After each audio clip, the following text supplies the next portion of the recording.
सकूं, और जब मैं माँ का मंदिर जा सकूं, तो तू इतना बरस की मैं माँ का मंदिर से घर वापस आ ना सकूं। सभी का संकल्प है ना, बादल से कहिए कि तू इतना ना बरस कि मैं मंदिर तक भी ना पहुंच पाऊं, और मंदिर जाने के बाद तू इतना बरसो कि मैं घर भी ना जा पाऊं। बस इसी में झूमते रहूं और श्रवण करते रहूं। तो ऐसे एक ब्राह्मण थे जिनका एक भी संतान नहीं था, और सत्कर्म करने की पुण्य की प्रताप से उस ब्राह्मण को एक पुत्र की प्राप्ति हुई। अब ये पुत्र जब जन्म लिए 7 वर्ष का हुए, मैया से कहते हैं, अरे माँ, पिताजी तो गुजर गए, एक माँ बुढ़िया माता बची हुई है। और इन्होंने अपने माँ से कहा, बोलिए देव के देव महादेव की। कोई बच्चा हल्ला नहीं करेगा। इन्होंने अपने माँ से कहे, देखो ये भी बच्चे हैं, तुम्हारे जैसे बच्चे हैं, क्या किया अपने जीवन में, सुनो समझो, और इनके जैसा तुम भी करो, तभी तुम्हारे जीवन सार्थक होंगे, तभी तुम्हें जन्म लेने का वो मूल्य प्राप्त होगा। ये 7 वर्ष के बच्चे मैया से कहते हैं, अरे माँ, मैं वैराग्य लूंगा, मुझे घर परिवार अच्छे नहीं लगते हैं, मैं भगवान के चरण में जाऊंगा, मैं वैराग्य लूंगा। तो मैया कही, अरे बच्चा, पिता चले गए, अब एक तुम बचा हुआ है, तुम भी वैराग्य ले लेगा। बताओ हम बुढ़िया माई, जब हमारा मृत्यु आ जाए तो हमारा आखिरी मुख अग्निदान कौन करेगा? कहा जाता है जिनका पुत्र मुख अग्निदान नहीं करते हैं उनको मुक्ति भी नहीं मिलती है। तो बेटा कृपा करके तुम घर में रहो और हमारे अंतिम क्रिया करो। सभी बैठ जाएंगे, कोई खड़े नहीं होंगे। बोलिए देवादिदेव महादेव की जय। और इस तरह से जैसे बोले तो मैया अपने बच्चे को वैराग्य रूप लेने का अनुमति नहीं देती है, और वो बच्चे दिन प्रतिदिन रोते बिलखते रहते हैं वैराग्य लेने के लिए, और मैया अपने पुत्र की लालन पालन अपने घर में करती है। एक दिन ऐसा हुआ कि ये पुत्र जो है वो साधारण पुत्र नहीं है, ये दिव्य बालक है। और हम सभी चाहते हैं ना माताओं कि हमारे यहाँ राम जी आए, कृष्ण जी आए। बेटी कैसा है? तो कहा बेटी सीता सावित्री आ। बहू कैसा है? सीता सावित्री। कैसे आए? कभी हमने इस पर विचार किया कि कैसे आए? राम जी का प्राकट्य हुआ तो माता कौशल्या कैसे राम जी का प्राकट्य की? तो कहा जब ये गर्भ धारण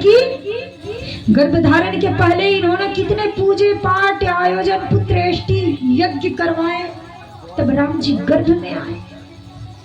जा दिन ते हरि गर्भ ही आए, सकल लोक सुख मंगल छाए। हमारे गर्भ में बच्चे आते हैं तो हम सब क्या करते हैं? मैया कौशल्या गर्भ धारण की तो वो खीर खाकर गर्भ धारण की।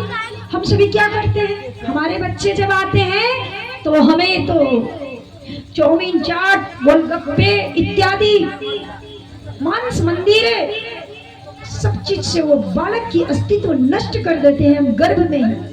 हमारे बच्चे फिर राम और कृष्ण कैसे हो? हमारे बेटी सीता सावित्री कैसे जन्म ले? हमें भी तो कोई नियम सावधानी से बरतनी होगी। मैया आज दिव्य बालक को भगवान की सेवा करके और दिव्य बालक का जन्म दिया। इन्होंने वैराग्य रूप धारण का अनुमति नहीं दिया। बालक क्या किया, एक दिन की घटना है, इन्होंने गंगा में स्नान करने गया बालक, और जैसे स्नान करने लगा तो मगरमच्छ ऐसे आए कि अब की तब ये बालक को निगल लेंगे, और पैर, बच्चा का पैर जो है वो मगरमच्छ के मुख में, और मैया खड़ी है नदी के किनारे और ये जोर से आवाज लगाए, मैया हमारा प्राण बचाओ। तो मैया कही, अरे कोई है आस पड़ोस में, कोई दौड़ कर जाओ और हमारे बेटे की प्राण बचाओ। तो कोई अगल बगल के लोग नहीं सुने, क्योंकि वहां भगवान की लीला चल रही थी, सब बहरे हो गए। बालक कहता है कि मैया मैं इन काल महाकाल से बच सकता हूँ, शर्त एक है। क्या शर्त है? तुम अपने मुख से कह दो कि जाओ बेटा तुम वैराग्य धारण करो। जब ये बात कह देगी तब हम बच सकते हैं। बोले कि हमारे बेटे हमारा सेवा करे या ना करे, कम से कम जीवित तो रहे।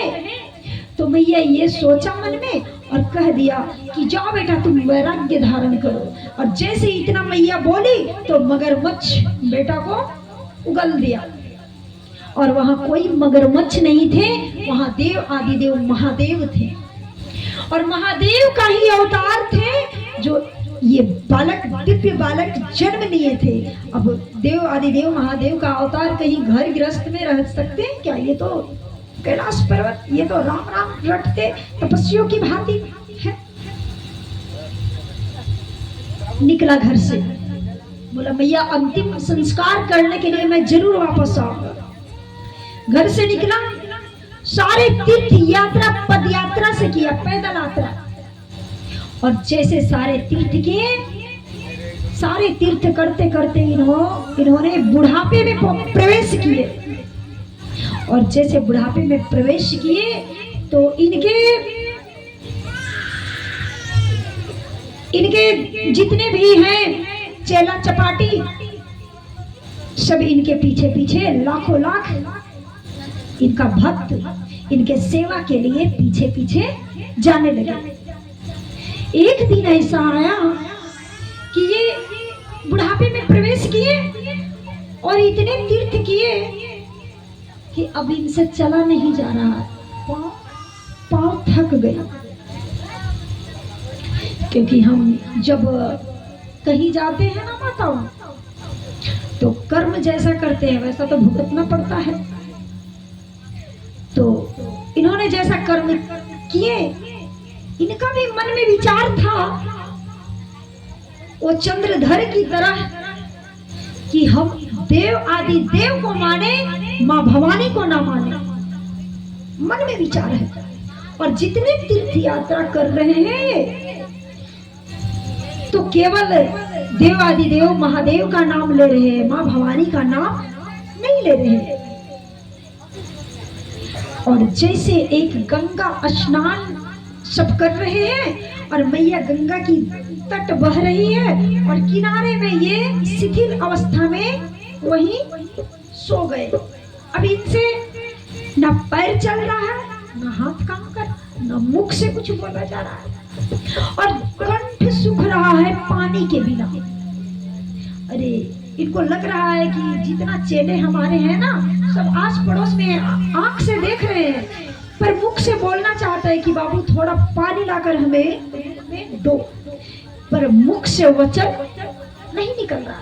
मूर्छित अवस्था हो गई, और मूर्छित अवस्था हुई तो कुछ समय के बाद इनका मूर्छा आधी रात्रि में खुला, और ये देखते हैं कि गंगा में एक छोटी सी सुकुमारी बालिका सोने की घड़ा लेकर आती है और जल भर रही है और जल को उड़ेल रही है, जल भरती है और जल को गिराती है, क्रीड़ा कर रही है, लीला कर रही है। कौन है वो बालिका? तो कहा वो सती महारानी थी, वो भवानी मैया थी, जिन्होंने इसे एहसास करवाना चाहता है कि जिस शक्ति का तुम आराधना नहीं करता है, वो शक्ति अगर तुम्हारे ये शरीर में ना रहे तो तुम किसी काम के लायक नहीं हो। चेला चपाटी हजारों है, करोड़ों है, कोई काम का नहीं है। शक्ति होना चाहिए, हमारे शरीर में शक्ति होना चाहिए। और शक्ति तभी आएगी जब हम माँ की पूजा करें। इन्होंने मुख से कह रहा है कि अरे देवी, अरे सुकवानी बालिका, तुम आकर और हमारे मुख में जल दो।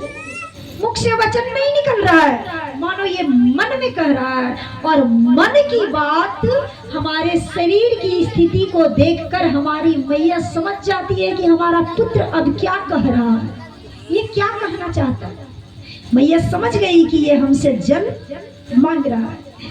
तो मैया मुस्कुराते हुए कहती है कि तुम्हारे तो हजारों लाखों भक्त है, अपने भक्त को बोलो ना, नदी से लाकर जल तुम्हें पिला देंगे। बोले मैया शक्ति नहीं है। तो वो मैया कहती है शक्ति, किस शक्ति का बात कर रहे हो तुम? अरे तुम अपने जीवन में कभी शक्ति की पूजा की ही नहीं है और तुम शक्ति खोजता है, कहां से मिलेगा शक्ति? इनका नाम है शंकराचार्य जी महाराज। इन्होंने शंकराचार्य जी की उपाधि ली है। तो ये मन में विचार किए कि ये दिव्य छोटी सी बालिका ये कौन सी तीर चला रही है, कौन सी शक्ति की बात कर रही है। वो अपने तीसरे आंख से सुमिरन करके देखते हैं तो ये दिव्य बालिका नहीं है। ये कौन है? अष्टभुजाधारी भवानी माता। बोली अरे माँ, आज हमें पता चला कि देवी की पूजा नहीं करने से हमें हमारे ऊपर क्या स्थिति होती है। अरे हमारे अंदर शक्ति ना रहे तो हमारे शरीर भी स्वस्थ रहे, किसी काम का नहीं। शक्ति प्रदान करने के लिए हमें माँ की आराधना करनी चाहिए। शंकराचार्य जी उसी समय माँ को कहते हैं, माँ पुत्र को पुत्र होते हैं लेकिन माँ को माता नहीं होती।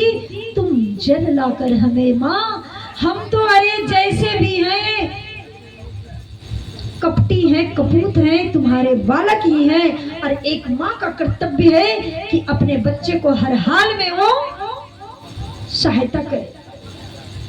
उसी समय अगर हमसे कोई अपराध होता है ना, तो देखिए हमारे ब्राह्मण देवता बड़े अच्छे ढंग से पाठ करते हैं, क्षमा स्तोत्रम पाठ। उन्होंने कहा हाथ जोड़कर, माँ हमसे अपराध हो गया।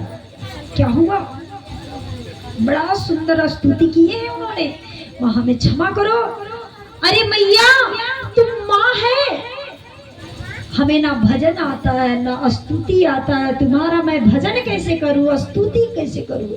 अरे माँ तुम्हारे क्रीड़ा, तुम्हारे लीला, तुम्हारे दुखों को देखकर मैं अश्रुपात, मैं रोऊं कैसे? हमें रोना भी नहीं आता है, हमें हंसना भी नहीं आता है। हे माँ मुझे माफ करो। माँ वो शंकराचार्य जी जो स्तुति किए, आज हमारे जब पूजा पाठ होता है तो समापन में हमारे भी ब्राह्मणों करते हैं बड़ा अच्छे तरीके से। क्या कहते हैं? न मंत्रम नो यंत्रम तदपि च न जाने स्तुति महो। न मंत्रम नो यंत्रम तदपि च न जाने स्तुति महो। अरे भैया मैं तो तुम्हारा स्तुति भी नहीं जानता हूँ, मैं कैसे तुम्हारा स्तुति करूं? लेकिन मुझे तुम क्षमा करना। न मंत्रम नो यंत्रम तदपि च न जाने स्तुति महो। न चाहवानम ध्यानम